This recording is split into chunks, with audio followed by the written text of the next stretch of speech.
গণভোটে হায়ের পক্ষে এই ভারতীয় এজেন্টরা এখন আবার সক্রিয় হচ্ছে।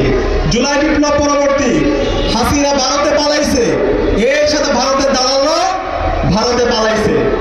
আজকে আবার একটা দল এবং তাদের মহান নেতা দেশে আসার পরে আমাদের কাছে মনে হচ্ছে ভারতের প্রেসক্রিপশনে তারা রাজনীতি করছে।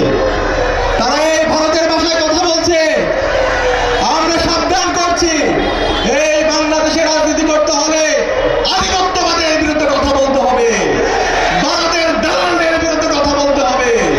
শহীদ ওসমান হাদির যে লড়াই, জীবন অবাক না করলে কে করবে? 28% মিল্ক ফ্যাটের অবাক করার সাথে ফ্রেশ মিল্ক পাউডার। জীবন অবাক করুক প্রতিদিন।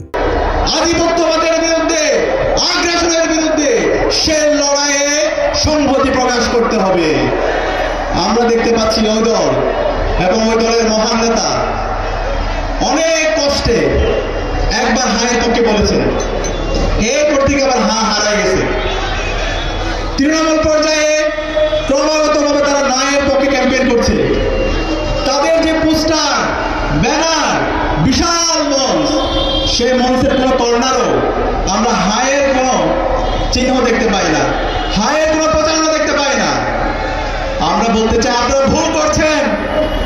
বাংলাদেশের এই জুলাই বিপ্লব পরবর্তী রাজনীতি করতে হলে জুলাইকে ধারণ করতে হবে, শহীদদের আকাঙ্ক্ষাকে ধারণ করতে হবে, শহীদ আবু সাইদকে ধারণ করতে হবে, শহীদ ওসমান হাদিকে ধারণ করতে হবে এবং এই গণভোটে হায়ের পক্ষে ক্যাম্পেইন করতে হবে।